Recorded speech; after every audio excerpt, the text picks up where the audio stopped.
delighted to have you all here for the KMA Leader Insight session organized by the Kerala Management Association. Today's session is centered on a highly relevant and thought provoking theme, the human algorithm enduring elements of leadership. To begin this evening on a thoughtful note, may I request everyone to kindly rise for a moment of silent prayer.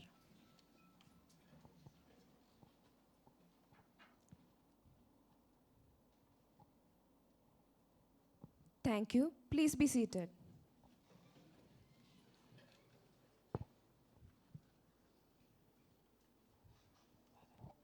Now, to formally welcome you all and set the tone for the evening, I invite Dr. Anil Joseph, Vice President and Program Chair, Kerala Management Association, to deliver the welcome address and introduce the speaker. Sir, the stage is yours. Very good evening, all. Respected President of KMA, Algiers Khalid, the Speaker of Day, Arun Narayan, and Secretary Lega, past presidents, management committee members, delegates, and students. Good evening. It's a proud privilege for me to be here for the first Leadership Insight session today. And our own Arun is talking, and a management committee member is going to give a talk on a very, very relevant topic. On behalf of the President Management Committee and the entire KMA family, I extend a warm welcome to each one of you gathered here in this management house this evening. And we found that we have more than 120 registration. And as the engineer who designed this building, as part of the renovation, I feel that I failed to understand the requirement needed for having the building, because we have a limitation of space. So we realize that like people like speakers like this come, we have a parallel hall where it is telecast now, which is happening down, but soon we feel that we need to have a much bigger hall, and KMA has to go out to get a bigger hall to get the people. Thanks for each of you for joining us today. It's now proud privilege for me to introduce our distinguished speaker for this evening, Arun Narayan Thekkethil. Arun Narayan Thekkethil is the center head of Tata Consultancy Services Kochi, where he oversees the operations, delivery, excellence, and relationship management of one of the region's most significant technology center. His journey with TCS began in 2004, and over the last 2 decades, he has steadily taken on increasing responsibility in delivering management, project execution, stakeholder engagement, and organizational leadership. Through commitment, competence, and a passion for excellence, he rose to assume the leadership of the Kochi Center. Academically, Arun brings together the strengths of engineering and management. He holds an executive MBA from Indian Institute of Management, Kozhikode, and a Bachelor of Science in Production Engineering and Management from the National Institute of Technology, Jamshedpur. This unique combination of engineering expertise and management education has equipped him with both analytical rigor and strategic insight. Today we have a thought-provoking theme, the human algorithm entering elements of leadership. And beyond his corporate responsibility, Arun is deeply engaged with local business and technology ecosystem. He frequently represents the technology sector as an expert speaker, panelist, and guest lecturer at various regional forums in several universities across. Through these engagements, he actively contributes to nurturing future leaders and strengthening the bridge between industry and academia. Given his rich experience in leading people, managing change, and driving business excellence in an increasingly digital world, there could hardly be a more appropriate person to speak on today's theme, the human algorithm entering elements of leadership. I am certain that his insights and experience will challenge our perspectives, inspire fresh thinking, and leave us with valuable lessons that we can apply in our professional and personal leadership journey. Ladies and gentlemen, please join me in extending a very warm welcome to Mr. Arun Narayan Thekkethil. Arun, we are very delighted to have you here in this evening. And after the presidential address by our new president, Algiers Khalid, we will be all ears for you to listen to you, the latest thought process, and I am also very happy to personally wish Dinesh Thambi, the immediate predecessor of him, to be here with us. Let us give a big round of applause to Dinesh Thambi for the excellent job he has done for TCS, bringing in more than 20,000 job opportunities to Kerala. It's a different sense, and now the baton is handed to another expert who will be taking charge in Kochi and taking it forward. So over to you.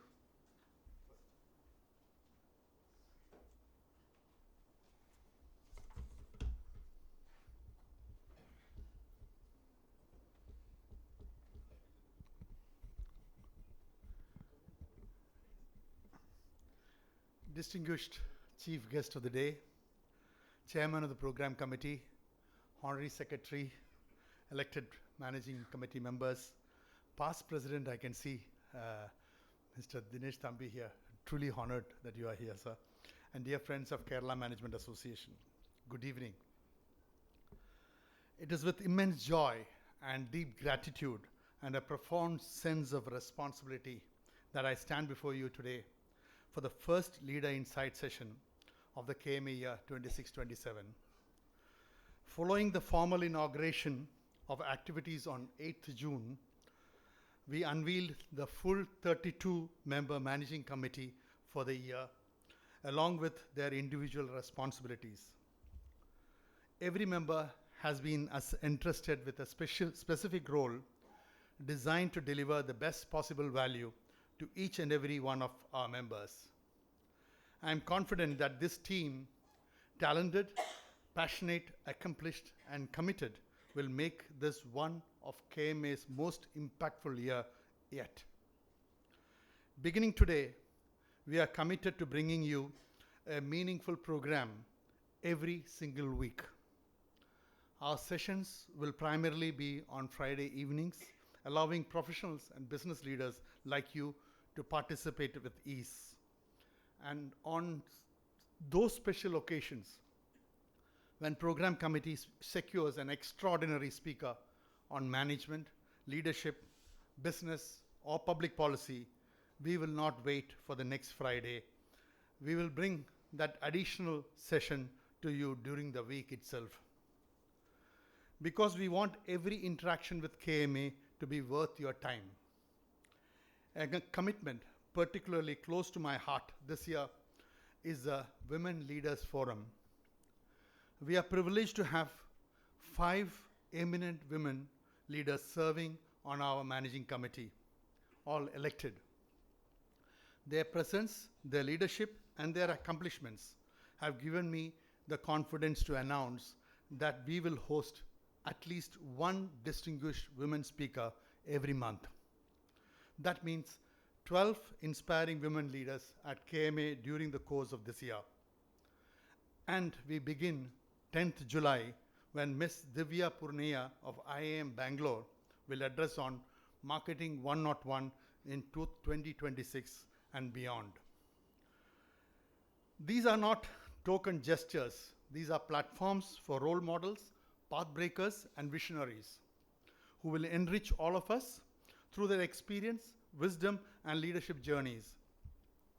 Additionally, we have planned a dedicated inspiration speaker session every month, a session designated to ignite the fire within us and remind us why we lead, why we build, why we serve. In a world of breathless demands, all of us occasionally need that spark to keep moving forward.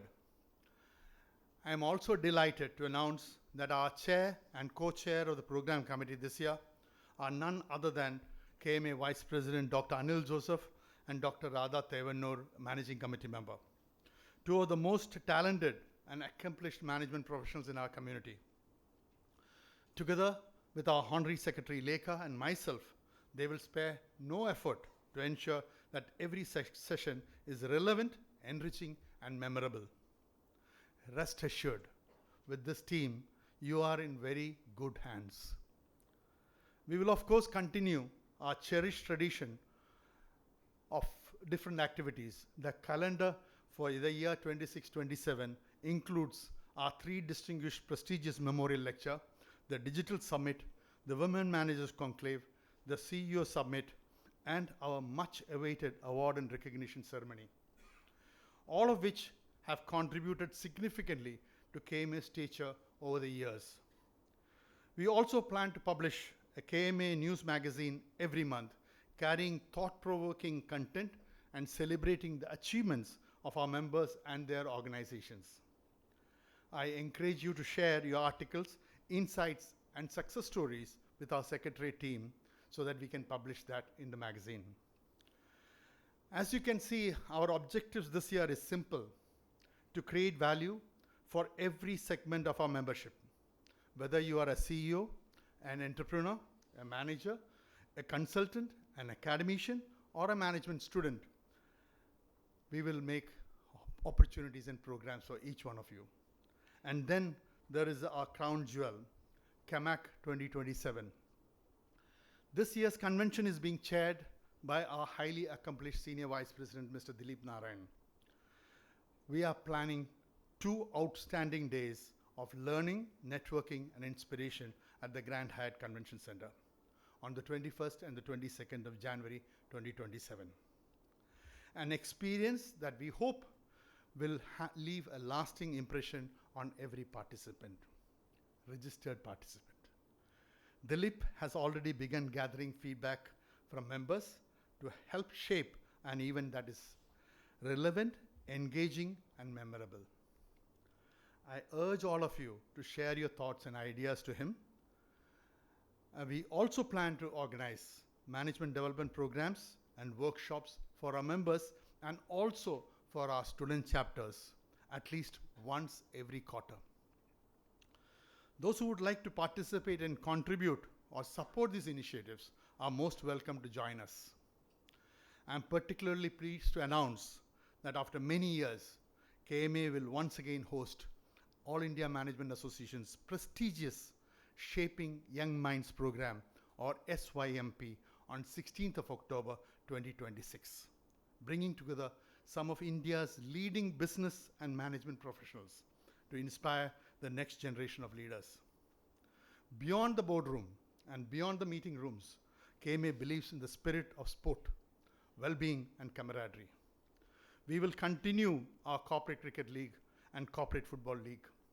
And this year, I'm especially excited to announce the launch of KMA Corporate Marathon, an initiative designed to attract young professionals, promote healthy living, and energize our community and expand the KMA family. I'm delighted to share that TCS will take the lead in organizing the KMA Corporate Marathon under the able guidance of Mr. Arun Narayan Thekkethil.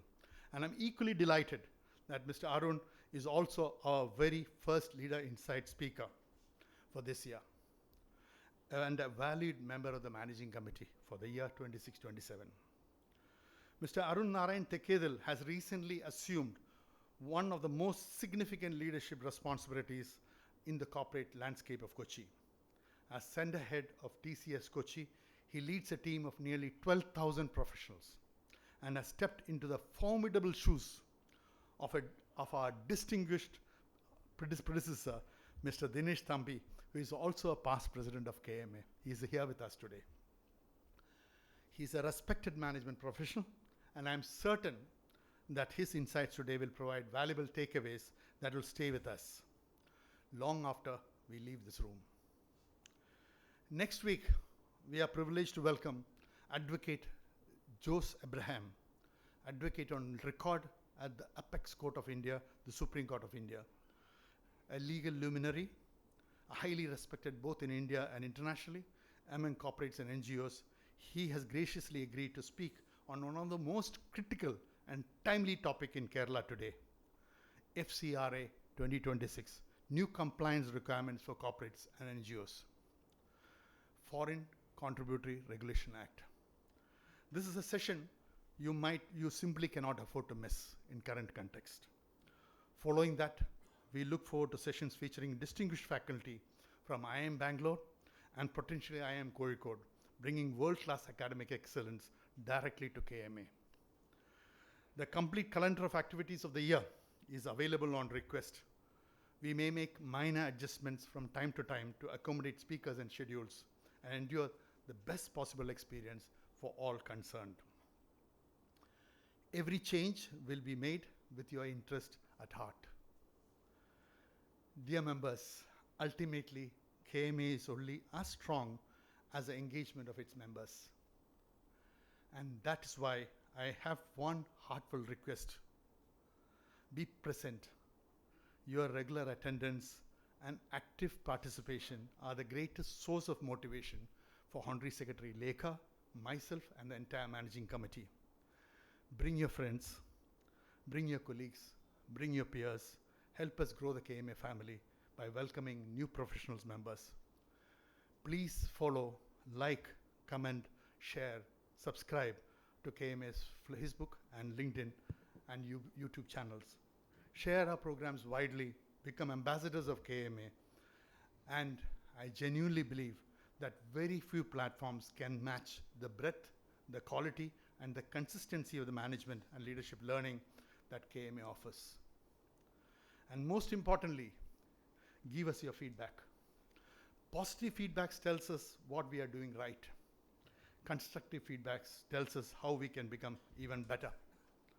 Both are valuable, both are welcome. I believe wholeheartedly in constructive criticism. It helps us improve and serve you better. My only request is that the criticism should always be accompanied by the intent to build and not merely to find fault. After all, to err is human. I trust in your wisdom and your goodwill. Dear friends, I see the future of KMA in your participation, your ideas, and your engagement. You are not merely members of KMA. You are co-creators of everything this association stands for. With your support, your guidance, and your good wishes and your prayers, let us together make 26-27 the finest year the KMA produced in history. God bless KMA. Jai Hind, Jai Kerala, Jai KMA. Thank you, sir, for your inspiring words. And now the moment we have all been eagerly waiting for. It's my honor to invite our esteemed speaker for the evening, Mr. Arun Narayan Thekkethil, Center Head, Tata Consultancy Services, Kochi, to deliver the keynote address on the human algorithm, enduring elements of leadership. Sir, we are delighted to have you with us. The stage is yours. Good evening, everyone. Thank you, KMA Management Committee, for having me here. There's a small history to it. A few weeks back, I was in an event and I saw Mr. Aljas approaching me. I was not sure what he was into. He just came and whispered near my ears that, Arun, you would be doing the first talk. And before I could respond to that, I saw him, with a face of contentment walking away from me. I knew that he had achieved his target that day. I was looking onto the roof and trying to figure out what to speak about, but then I did not make any commitment then.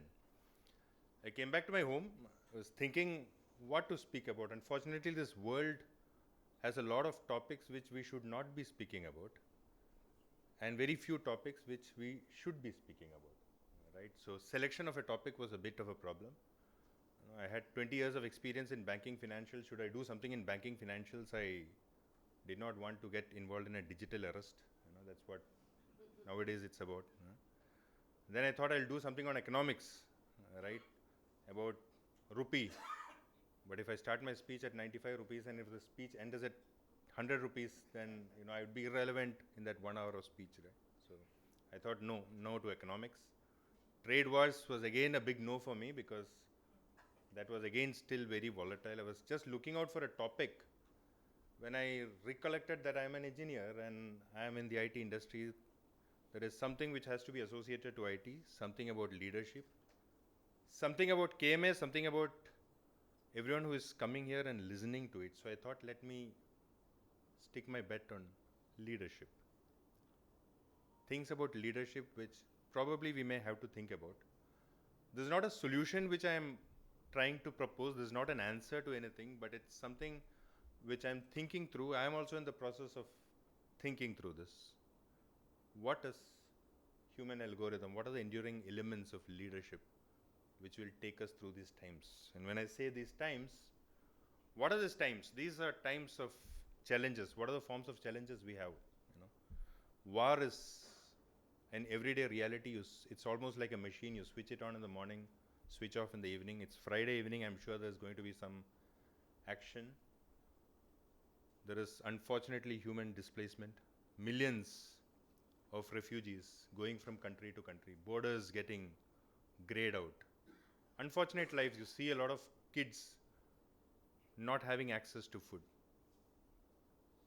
We are here, so fortunate to be here in the confines of a boundary well protected. Not the same is the case in the entire world, right? Human rights violations, I mean, people have stopped thinking them as violations. It's become norm in many places. Trade wars, lesser said the better. Poverty and inequality as a world, we have been able to remove a lot of poverty and inequality, we say, but then wars and everything thrust upon us has again increased the inequality. Unemployment, jobs, the job status across the world is in a bad shape. Polarized societies. There is no negotiated route for anyone now. You are either here or there. You switch on your TV, you are either supporting this or you're supporting that, you know. There is no way between for us, and that's a big problem which our society is facing. A lot of ills are because of that.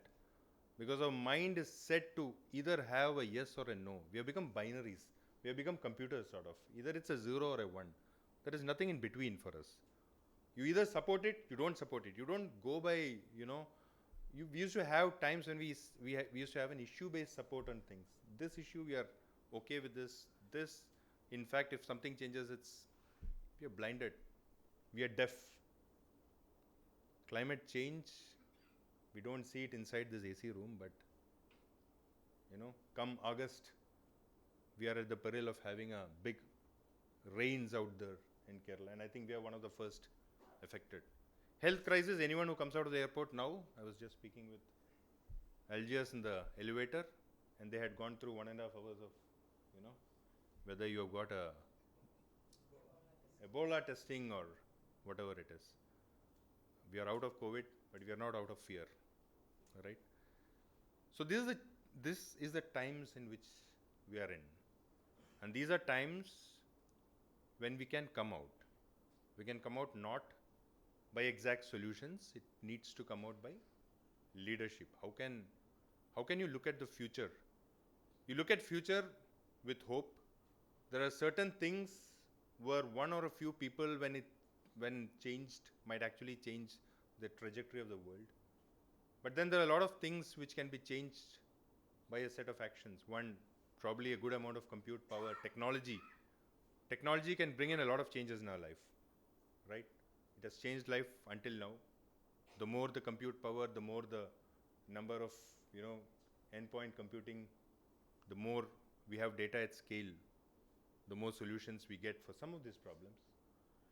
Artificial intelligence is a word I would not want to use normally. I normally replace it with something else, but I would like to, you know, pull it out because natural intelligence is there, but we also need a bit of artificial intelligence for us to understand, learn things.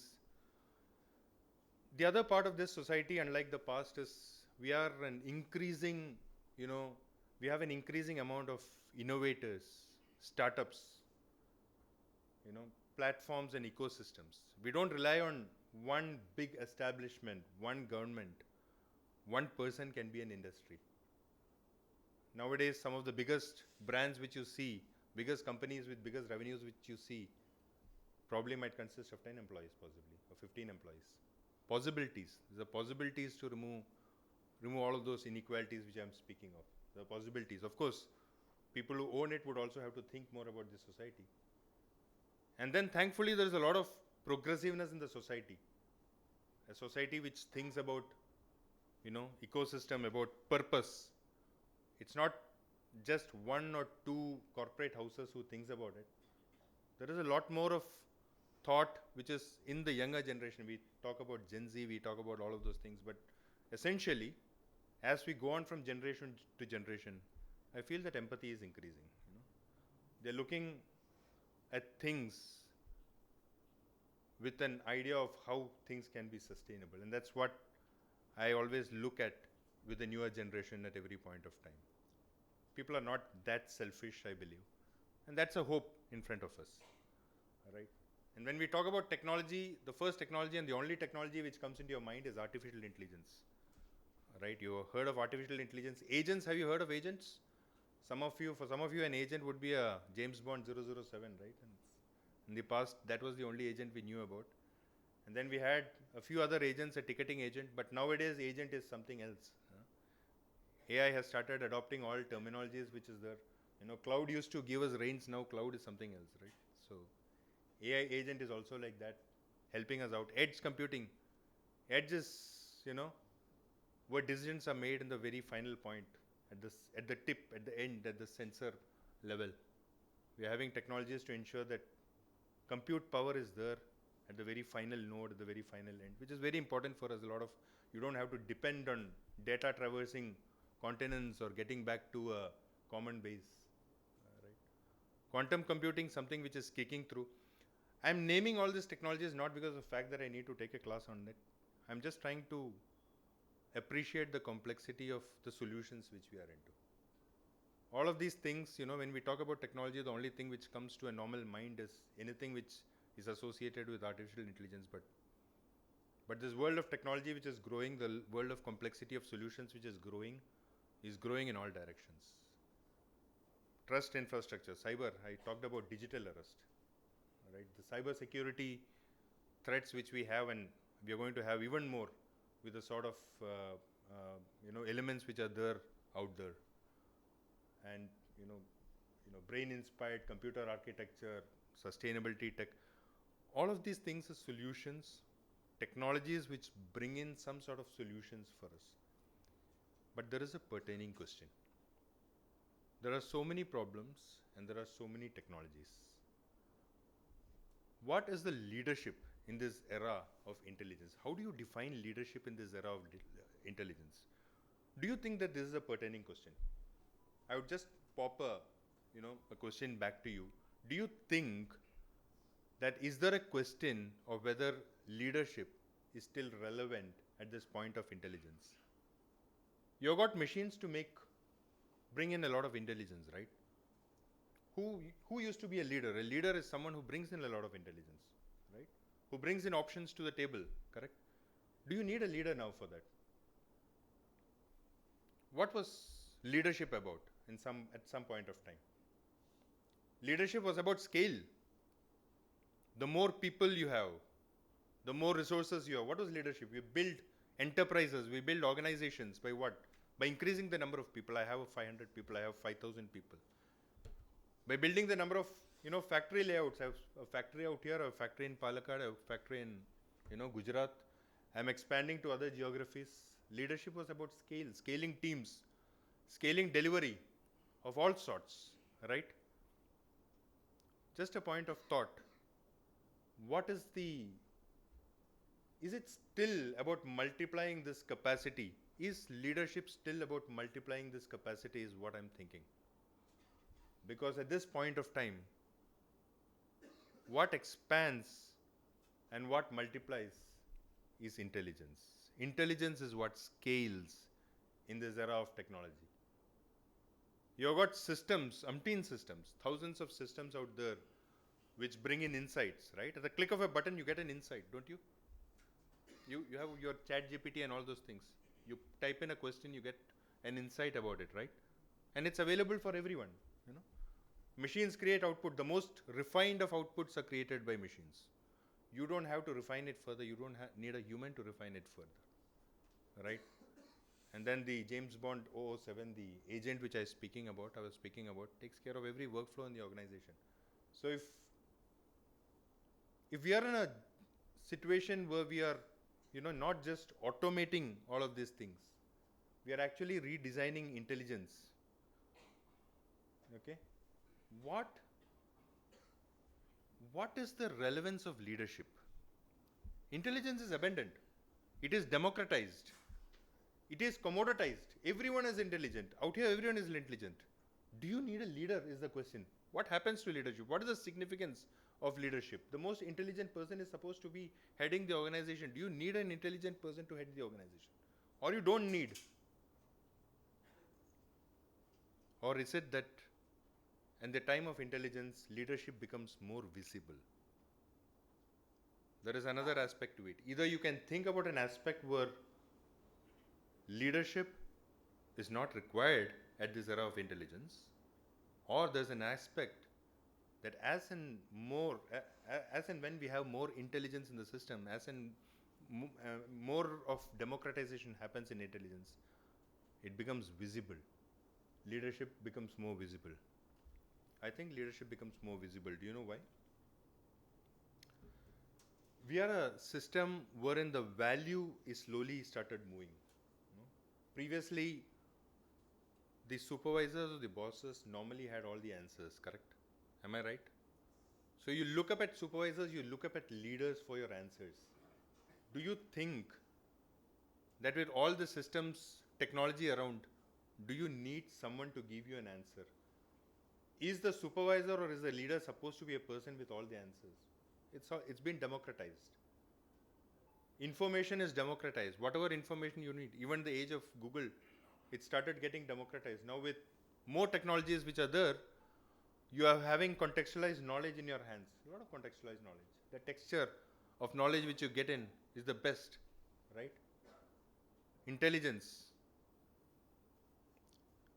So what is changing out here? It is not answers which leaders would want. So the leaders of tomorrow are not required to be the ones who are giving the answers. The leaders of tomorrow are not the ones who are going to be the most intelligent out there on the board. The leaders of tomorrow are not going to be the one who are the most informed, because those are things which everyone would be having. That's not going to be the differentiator. What matters most is what is the judgment which a person would bring in? What is the decision? What is the quality of decision which a person would bring in? What is the quality of trust which a person brings in a relationship? I think 2 days back I read about Salesforce burning 12 trillions of tokens, right? And they had reassigned a good part of the workforce into sales. Why would they do that? Why would sales of all of these fields get a sudden impetus when you divert efforts in an organization? Relationships actually matter. Right, Dinesh sir? That is, just for anyone who doesn't know, that is the most favorite thing which Dinesh always mentions, Dinesh sir. Relationships matter. Organizations, when we move out from all of this, leadership qualities of having answers, of having information, of having intelligence, we are moving into a zone where judgment would matter, where relationships would matter, trust building would matter, and where wisdom would matter. What is the difference between intelligence and wisdom? Are these the same, one and same? Any idea? Intelligence, you gain a set of knowledge and you use it. What is wisdom? Wisdom is also the same, right? Any takers for this question? Perfect. Intelligence, you use the knowledge. Wisdom, you bring in ethics, you bring in practicality, you bring in something which is sustainable. That would define the hallmark of a good leader. It is not just about intelligence. Intelligence would continue to be democratized in the system. Okay. So let's see what are the responsibilities, leadership responsibilities, the three main responsibilities which a leader would have. One is from a standpoint of making decisions, would be a steward in making decisions. And this is an extension of my previous submission which I did, where here it's more about decision making than about information. It's more about relationship and trust building than about information. It's more about renewal and innovation than about, intelligence. It's about wisdom and renewal. When I say renewal, I'm talking about innovation, about learning, about all those things. And these are three main aspects of leadership which is going to come in, and I'm just going to step in a bit. What is decision making?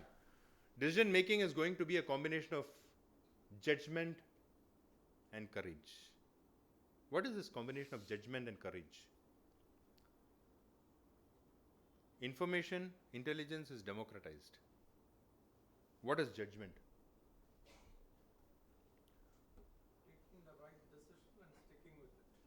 Taking the right decision and sticking with it. Amazing. I think you have read my slides, is it? Did I send it across to you? Okay. So, gone are the days when a leader would have to sit and create the various options in front of him. I have got a problem. I find out 2 or 3 options. I decide I go for this option. Options, technology can give you all the sort of options which you want. What matters for a leader is not just selecting an option, it is making a judgment call on that and sticking to that with courage. Because you've got the strength of technology to predict, you've got a huge amount of data, you've got a strength of technology to recommend everything, so you don't need to have a leader to be doing all of these things. Technology would even help you to simulate situations, If this is the business scenario, this is the way the sales is going to be working. If this is the scenario, this is the way the sales is going to be working. But eventually, what would happen is, it is the leader who decides. It is not just a bit of data and prediction which would do. I was just discussing with Algiers before this on the example of, when you drive a car. When you drive a car, you have a windshield in front of you, right? And you have a small mirror in the middle. I was just trying to make an equal parlance of that. The mirror gives you information of the rear, right? You get data of the rear, of the past. What is the difference in size between the river and the windshield? Do you have the mirror as large as the windshield? Are you making all your decisions basis every data of the past? Technology takes decisions. Technology gives you, insights based on data of the past. Predictions based on data of the past. What are all of these predictions? These are all statistical methods, right? Your logical regression and all those things. So when you drive, you just have a very 3% of your space as your mirror. The remaining is your windshield. And that's the vision of a leader. A leader is one who doesn't get stuck by just the data of the past, by the prediction of the past, but the judgment of what comes from the future is what the quality of a leader decides, right? So, do you think that technology would take accountability for anything? If there is a self-driven car going through the streets of Kochi, by some millisecond of error, it hits somewhere, who would you blame it? Do you blame the car? No. You blame the manufacturer of the car, the software, the cyber security, the owner. What is the owner doing? I mean, the owner just, owns the car, it's for sure. He has no understanding or control over things, right?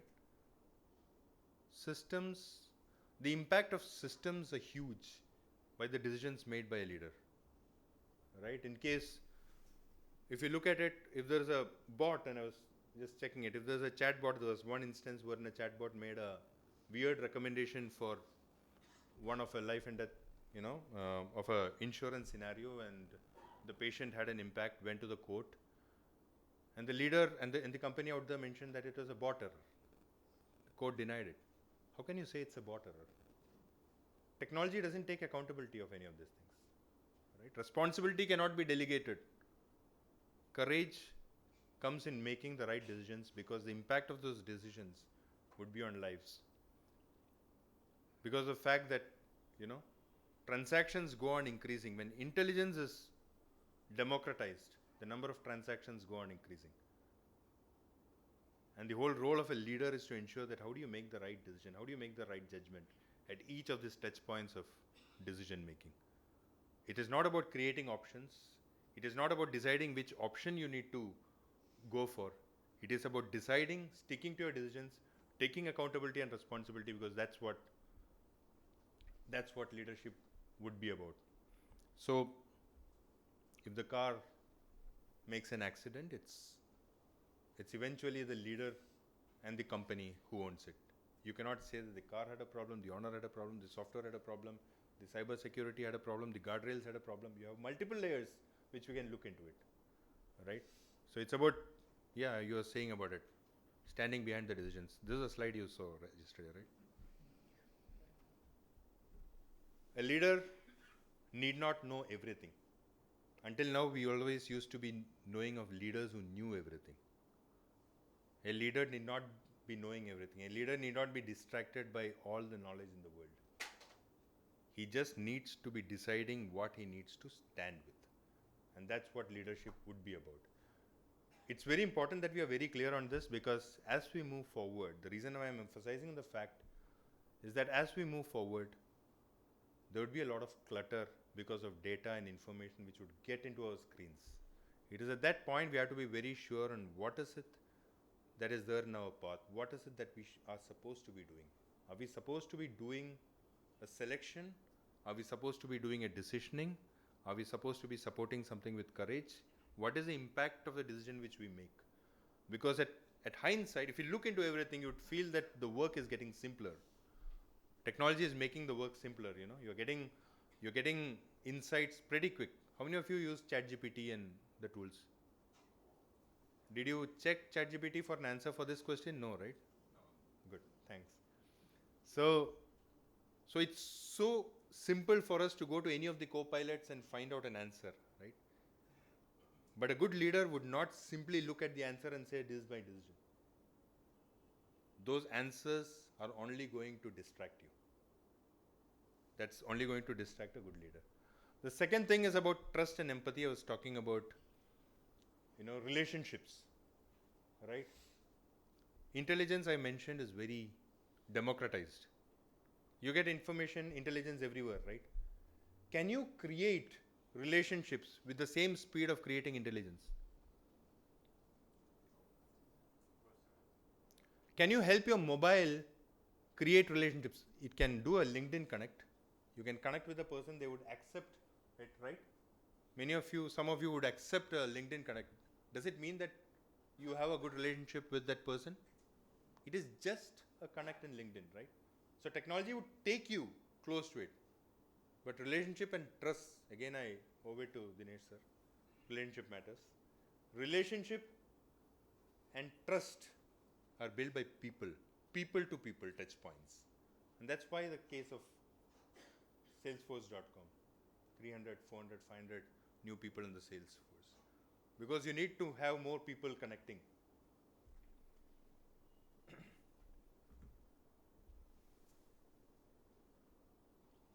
So, what is the one thing which is so difficult to achieve as far as trust is concerned?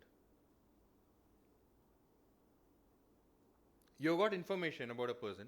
I meet you, I catch up with you in office, and I say hi, hello, I give you my card. What is the one thing which is difficult to establish from this? Relationship. How does relationship come? It comes from interactions, it comes from credibility, it comes from multiple touch points. Just because we met once, there is no credibility, there is no relationship. There has to be continuity of discussions, right? I'm sure that you get a lot of this calls from, some of these banks and NBFCs for loans. I'm not alluding to that sort of relationship wherein you get continuous calls. This is a different form of trust formation, right? So, if you rely just on technology to ensure that your relationships are warm, what you're going to have is a cold shoulder and all of those things. Rajesh, you travel all across India and across, right? To meet your customers. Would you want to replace that with any form of technology? You would not. You definitely want to be in the floor of the factory to understand operations. You'd be in the boardroom to speak with the board, right? It's easy for us to look into data, pull out data and get insights from it. But that insights would not matter if you have never had the actual touch point. And these touch points are bound to increase at this time of technology is what I was trying to say. So you'll have to travel more, unfortunately, yeah. So when you bring in technology, what happens? What happens? What is it that technology brings in? Technology brings in efficiencies, right? Am I right or wrong? Brings in a lot of efficiencies. Whatever you could do in 10 minutes, you could do in 1 minute. Whatever you could do in 5 days, you could do in. You could do a proposal in half an hour, whatever you would do in 2 days. What does it mean? It means that your transactions will continuously increase. Whatever you used to do, if I was a marketing guy, without the use of technology, I would have taken 5 or 10 days to come up with a creative item. Now I'll do it within 30 minutes or an hour. But that doesn't mean that I get the remaining 9 days for free. There will be more transactions. Businesses will be impatient. Consumers will be even more impatient. So when you look into a cycle, if I'm having a, if I'm using a curry powder and I am looking at an ad in the TV, currently if I used to be watching the same ad for 1 year, after some point of time, technology would have democratized so many things that I would not want to watch an ad for more than 2 weeks. Ad agencies would increase the number of ads which would come in. That's how technology works. But that is transactions. That's all transactional. Trust is different. Where does also trust come from? What is the best thing about having a human around you?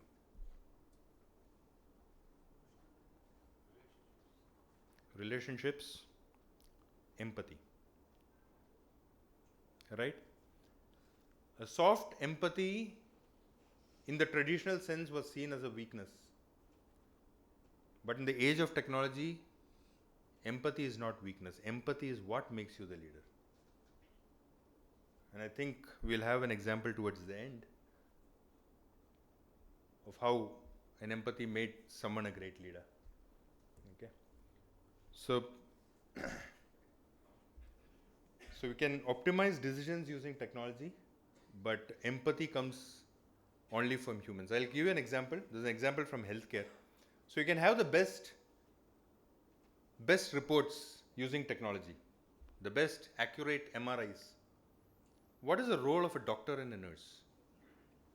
In healthcare, the care part of it is very important, right? Technology is not going to replace that part of it, the care part of it. So a doctor and a nurse gives hope to the patient. They are the ones who actually find out what is the best thing for the patient. You could have any amount of data out there. You could have any point of diagnostics which is applied. You can have any advanced amount of accuracy in the reports. But essentially, in the care part of it, it is humans which matter. Not only for doctors, even in our corporate.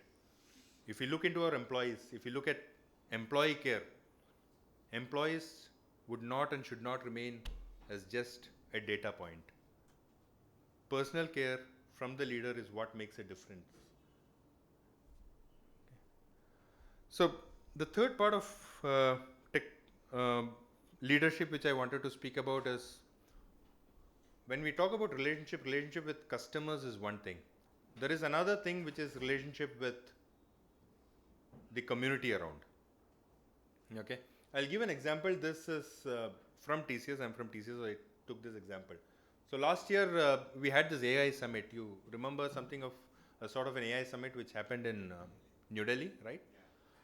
So TCS had this AI Sakhi sort of a platform. So what we did was we brought in 1,500 females from the rural parts of India. They were basically in the 3 work streams. They were into traditional, they were traditional artisans. They were part of self-help groups, and they were small entrepreneurs in their villages.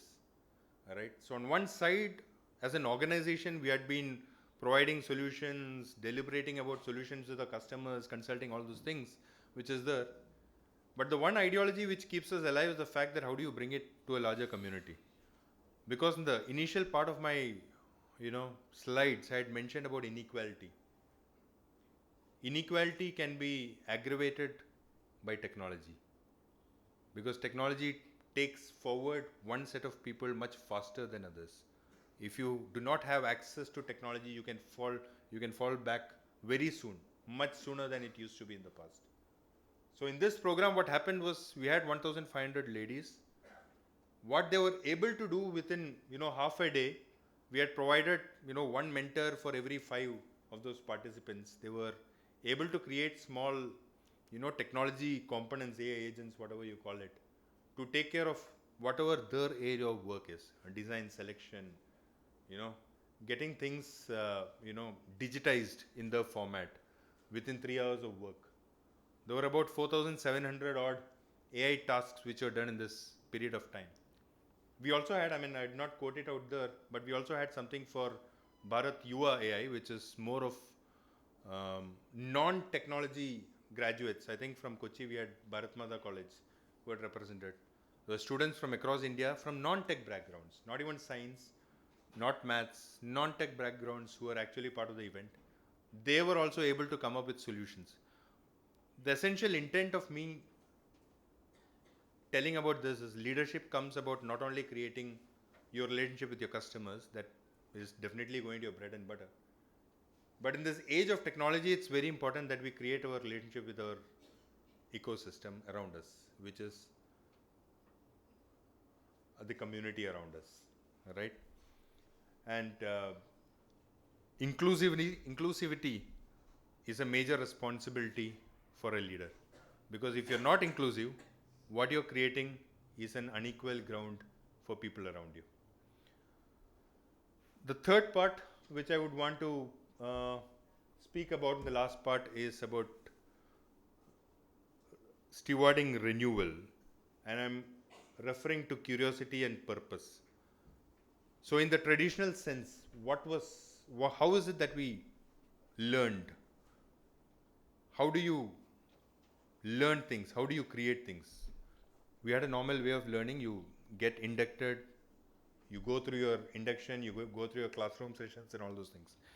With technology, what is happening is that there is a fragmentation of learning patterns if you have not taken care of it. When I say fragmentation of learning patterns, you've got innumerable number of sources of knowledge, right? Previously, you had curated content. Textbooks were curated content, right? You go to a library, you read from A to Z, you know everything about it. You had curated content from universities, you had curated content from every other sources which you had. But with democratization of knowledge, what had happened is you had any source coming with any form of knowledge, with any form of bias which is there in the system, right? So if you rely on such a system overtly, what would happen is that the knowledge acquisition gets fragmented. You probably go from A to C at one point of gaining knowledge, and then you go from F to H, because you don't have a curated content around. Of course, when you democratize it, you actually, make the market forces vouch for it, but market forces don't go by the normal modes of, democracy out there. So learning patterns get fragmented. So what makes better sense in the new world is how we are able to bring in more experimentation. When I say experimentation, have you heard of hackathons? The best way to bring in change, to bring in knowledge, is by bringing in hackathons. Hackathons is what? You do a hands-on experimentation. You've got a liberty to fail. You have a theme, you have mentors. In fact, in TCS, we have it every week now. We have probably, Rajesh, you would be having it in your organization. Some of the major organizations, you have hackathons. Hackathons is a means, in fact, for colleges. Bhavans, I think you would be having it. So, hackathons are the greatest means of trying to bring in the amount of innovation and learning rather than from unverified sources of knowledge.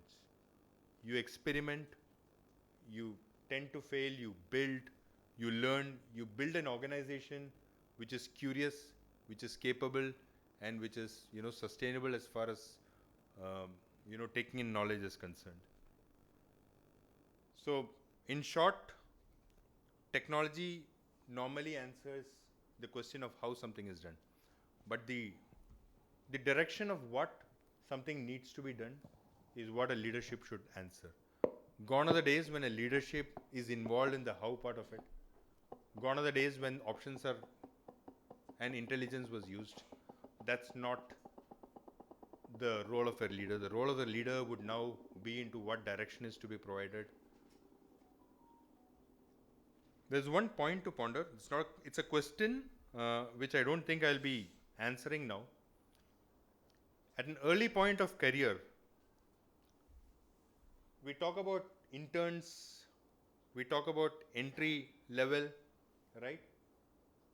So at entry level is when professionals learn the most, correct? Are you with me? Why do we learn the most at entry level? Because we do the most menial of tasks. You fill in Excel sheets, you go through checklists, you create documents, you make mistakes, you learn from peers, right? You get it reviewed. And then as you move up the chain, you gain experience and you get that power of judgment, right? But with technology, if you are going to handle the basics using technology, my humble submission and humble question is, how is the judgment going to come from in the future? If the generation of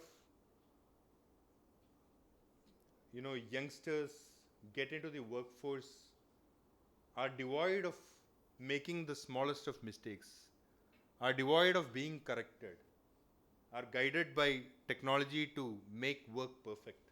And there's not an answer. I'm not going to answer it in the next slide because I don't have an answer. It's just putting a thought in your mind. Things are a lot more better with technology, but then a humble submission is, how do we look at things in such a way that, how do we encourage that mistakes to happen? How do we encourage the corrections to happen? Because 20 years down the lane, we again need leaders who are very good in judgment, who are good in decision making. If you would have made those mistakes 20 years back on those Excel sheets, on calculating your P&Ls, right? On making all your projections, how do we do that? Is a question.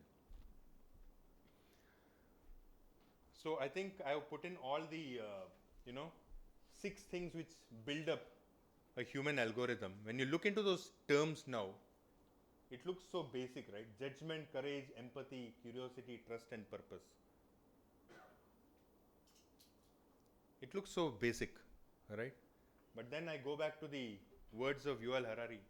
He says that the basic biological hardware and DNA of Homo sapiens have remained largely the same since the Stone Age, which means even at the time when humans created the pyramid, to the time when we are using artificial intelligence, our brains are almost the same. I don't think we need to complicate too much, I think we need to stick into the basics. We need to get inspired from people around us. And with that, I would like to take you to a glimpse onto the manifestation of this human algorithm, how it manifests in one of, in some place which is very close to us. I'll just try to run a video.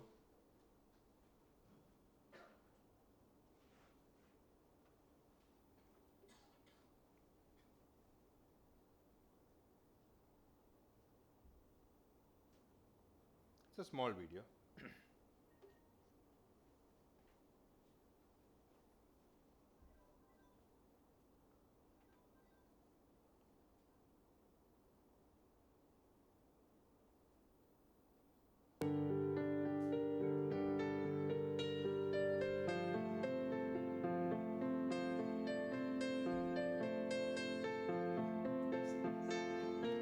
You've seen this, huh? It's been very viral of late, right?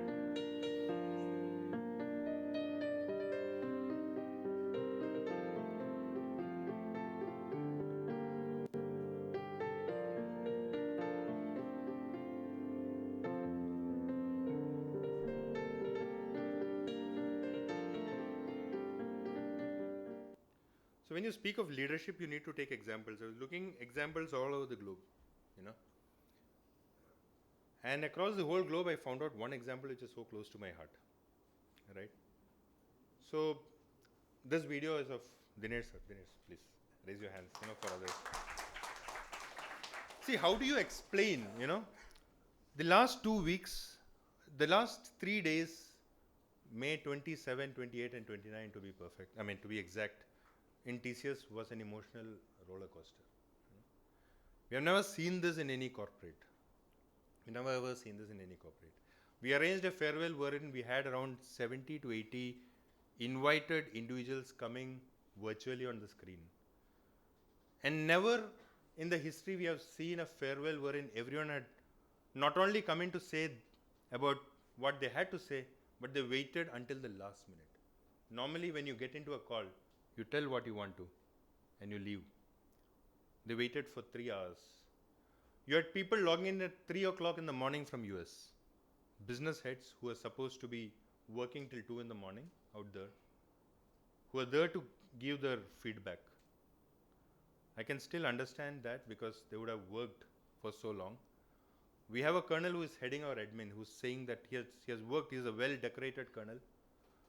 He had been in Siachen, he has been in some of the toughest platoons. He was saying that this is something which I have not seen even in the platoon out there. We talk a lot about, addiction to mobiles, Gen Z. On the last day before stepping out of the office, we had at least 1,000 young associates lined up, waiting to shake hands with Dinesh. What explains this? What explains this behavior? What explains virality? Is there any technology out it? Is there any instance of a mobile viral? Everything which you saw on LinkedIn was after that. Everything which anyone would have seen in LinkedIn or YouTube was after that. Until then, what mattered was how a person had touched their lives for 33 long years.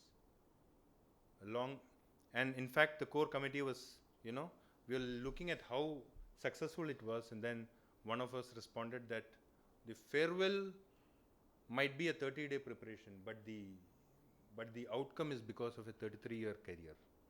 The 30-day preparation, we are just, players in this whole thing.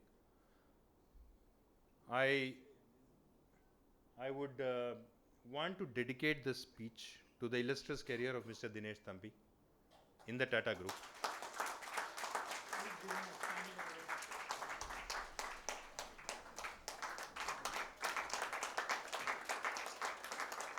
The speech is dedicated to Mr. Dinesh, to all the illustrious leaders who have transferred, who have taken the path of making a difference in the society, of touching hearts, leaders in the Tata Group and others. The speech is also dedicated to institutions like KMA, who play their part in bringing this to the states and to cities and to all of our chapters and localities, to bring people in, to bringing up leadership and management skills. This is a tribute for all the future leaders. Dinesh sir, thank you for being here. Thank you for being with us. And thank you for creating this ecosystem. And thank you, Aljas, for the stage. Thank you. Thank you, sir, for that highly enlightening and thought-provoking session.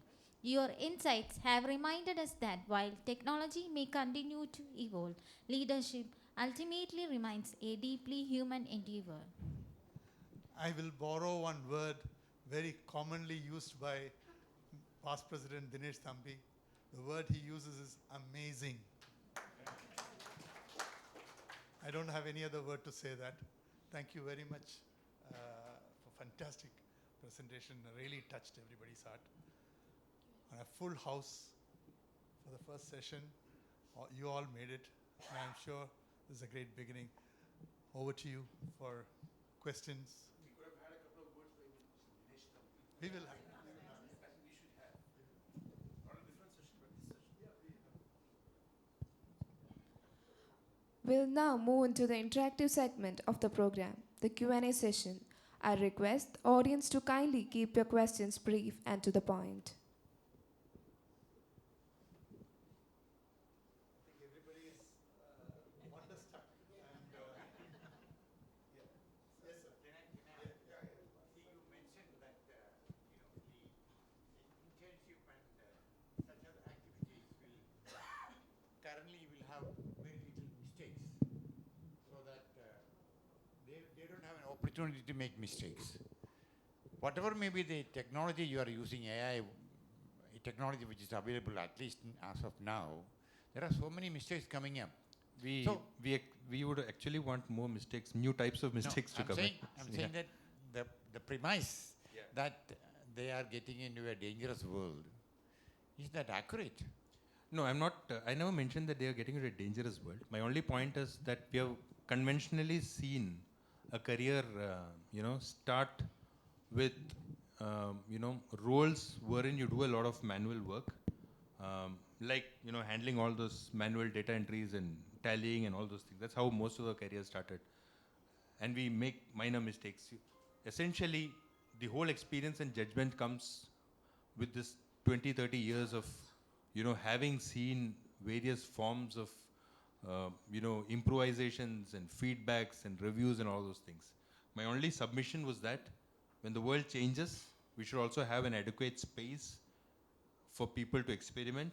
It should not be taken for granted that perfection is the way out, and perfection of outcome is the way out. It's also about ensuring that people get the right experience. That was my submission. Yeah, that is a, yeah. So thank you so much for your nuggets of wisdom, and that was so good, and we really enjoyed. We are all engrossed in it. In fact, I have little attention deficiency. Even then, I listened to every word of your speech. Thank you so much. My question is, okay. One more thing. What I am expecting. You talked about the AI and leadership, and I think there will be a time there will not be any election in KMA because artificial intelligence take over everything. All right. My question is little to the root level. That is regarding the students. I'm a technical trainer in electronics for engineering colleges. I find a big danger with artificial intelligence. That is, all the students, or most of the students, are using ChatGPT or the aid of artificial intelligence for their studies. For software part of it, they just copy paste. They just copy paste the code from ChatGPT or internet. Previously it was internet, and now it is ChatGPT. And for the hardware part, there is ready-made boards available, and they don't go deep at all. And what's your take on it, please? I would never encourage any form of shortcuts in whether it's career or studies for that matter. I'm a proponent of technology. Technology has to be used, but technology has a purpose. It is not to circumvent the process of learning. The process of learning and the outcome is different. Outcome, getting marks, is one thing, but the whole process of learning, the process of finding knowledge, is very important. So I think we'll have to come up with ways on, there are some institute which looks into how to, detect outcome which contents out of LLMs and all those things, but then still there will be elements who will find out ways and means of circumventing that. But essentially there has to be a certain level of awareness on which has to be also done with the students on what is the outcome which we need. The outcome which we need is not good marks. The outcome which we need is not a good paper or a good, we need deficiencies. We need mistakes. We need to see the human element. A human is essentially someone who makes mistakes. And if I see a mistake in an email, someone has sent across to me, I'm actually happy about it because I know that he's put in his time to send that email.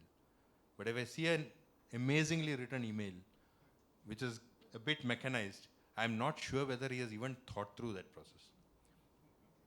Right? So outcome is fine. Hello, sir. Yeah. I'm Advait from Rajagiri Business School. Sir, my question to you, sir, before that, thank you for that very inspirational speech. And my question to you is that we are living in a world where automation has been breaking through every aspect of the job market. And what would you say the skills required for any management professionals to stay relevant over the next decade? I did not come here to answer jobs related question. That was one of the reasons why I removed artificial intelligence from the slides for sure. But for any management student, I think the first and the most important thing is do not ignore the basics first of all. I don't think you have to go for a shifting target thinking that I have to learn this technology. You have to learn technologies and all those things, but the basics of management, about your understanding of finance, marketing, operations, and correct me if I'm wrong, Rajesh. I would want to take because you have done it in SP Jain at a different point of time. I've done it in one, but I think it's evergreen. The basic concepts of management are evergreen. The only thing which matters is how do you learn it. I was speaking about hackathons. The whole method of learning something, how do you come into a decision-making methodology, how do you use the various aspects of the data which is given to you, is what you may have to refine. That's what I think. But you should not let go the basic tenets of management studies. Those textbooks are gold. You should not be leaving them, right?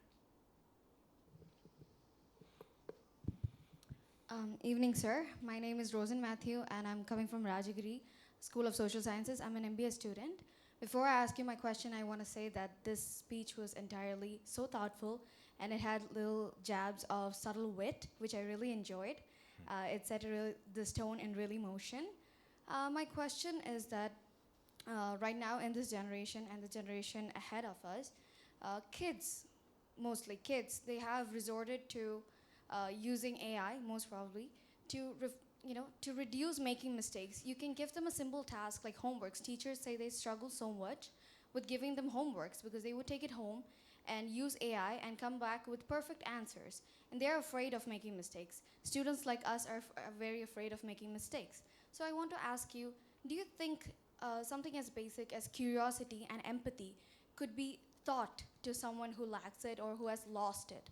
The generation right now and the one ahead of us seems to have lost curiosity and the courage to make mistakes. Do you think it can be taught back to us again?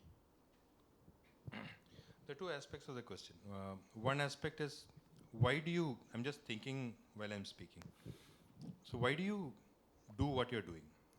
Why is it that, the same question had come from in a college, right? It is a different scenario. That in a college, people use ChatGPT. Out here at school, people use ChatGPT. Culturally, I think we have been very much concerned about outcomes. We have been always concerned about, in a billion population, how do we be ahead of others? That's been a supply-demand mismatch, which is there as part of our struggle for existence. And I think that manifests in the way we behave, is what I believe. And therefore, the moment we see a means of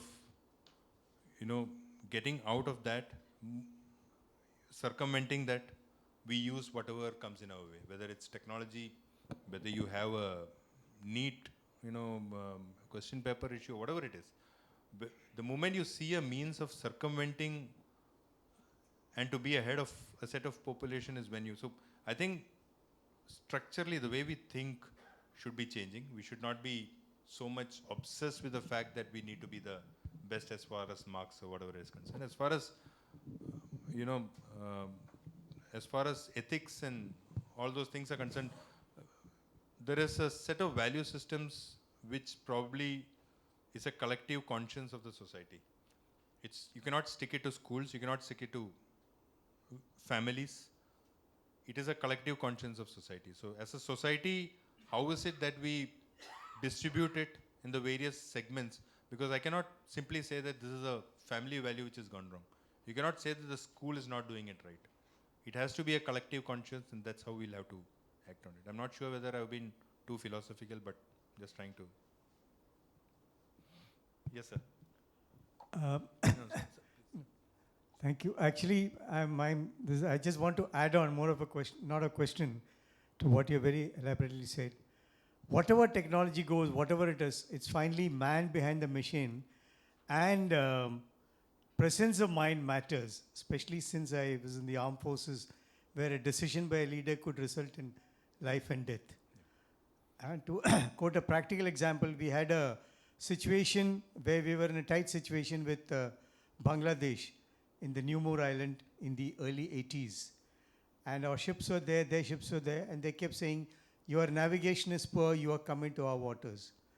So our commanding officer had the presence of mind to tell him, my navigation may be poor, but my gunnery capabilities are not poor. And that ship just left the area and ran away.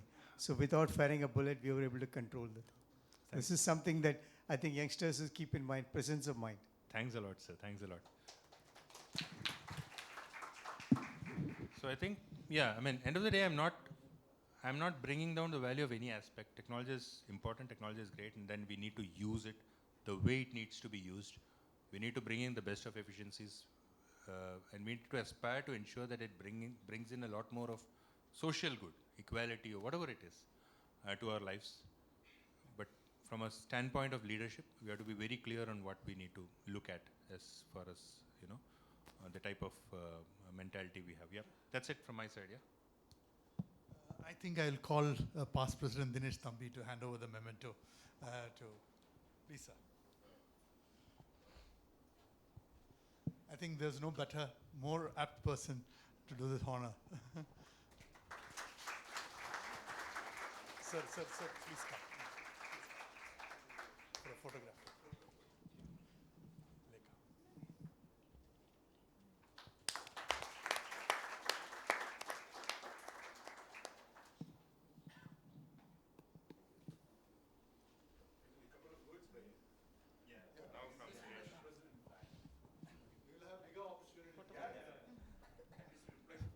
Anyway, at least good evening all. Thanks for that opportunity. At least President gave Arun 2 or 3 weeks to think about it and for the talk. This was so fast. Anyway, thanks for it.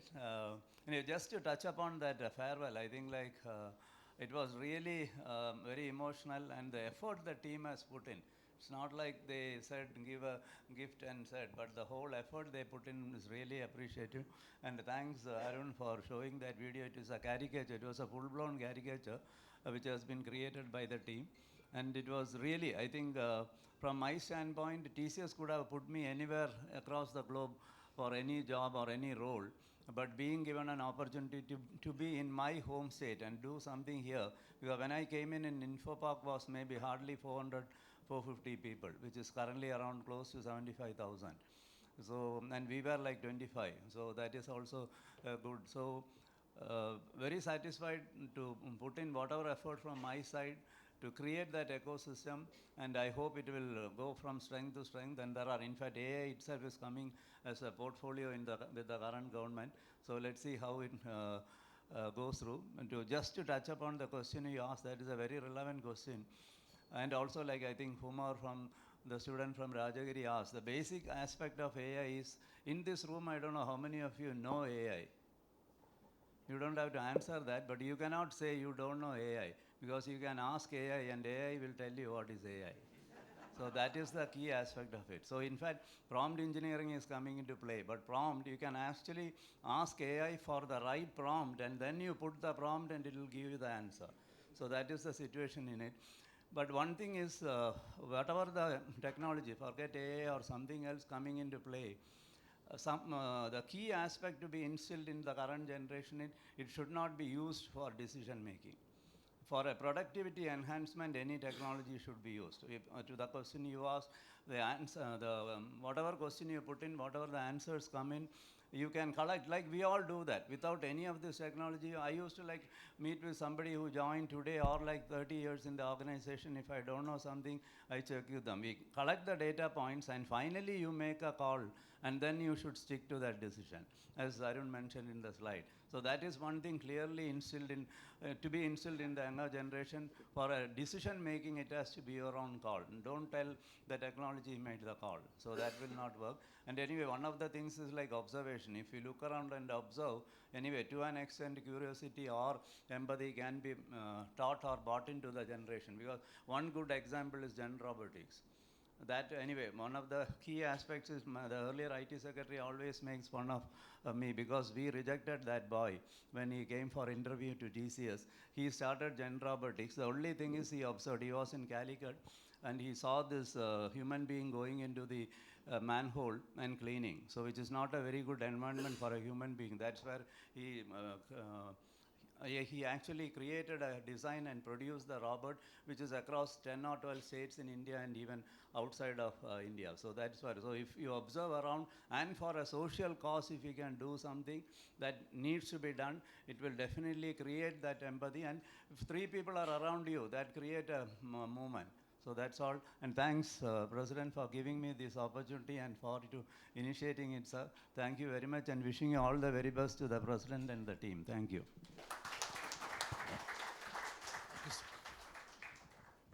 Thank you, sir.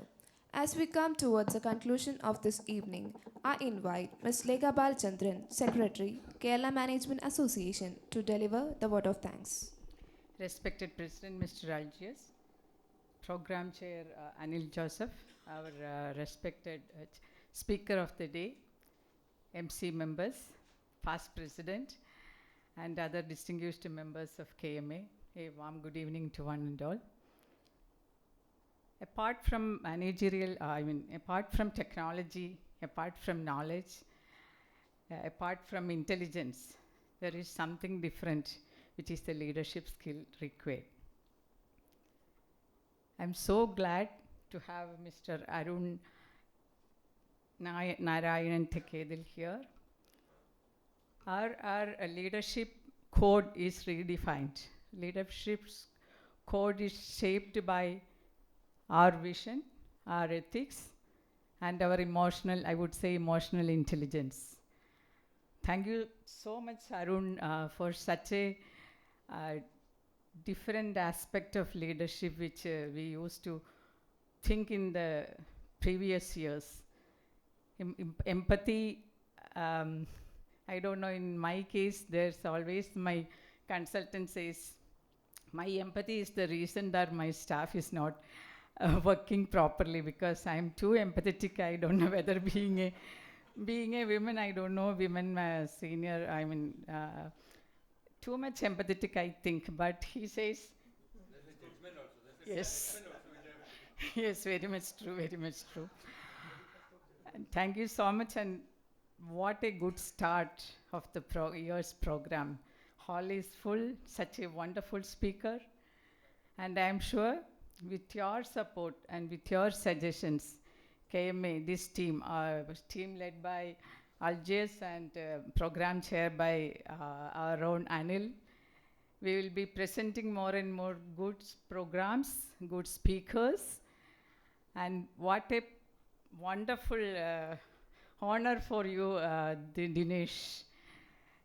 No need of any speech, you just stand here. That itself is enough. Such a great honor for a person who are retiring from the company by his subordinate. Such a wonderful, I'm so proud. Of course, I'm so special proud because we are from the same institution. I'm so proud of you. Thank you so much for being here today. We are honored of your presence. Thank you so much. Thank you so much. Be there on every Friday for wonderful listening to wonderful speakers. Thank you. Have a great evening. Thank you so much. Thank you, ma'am.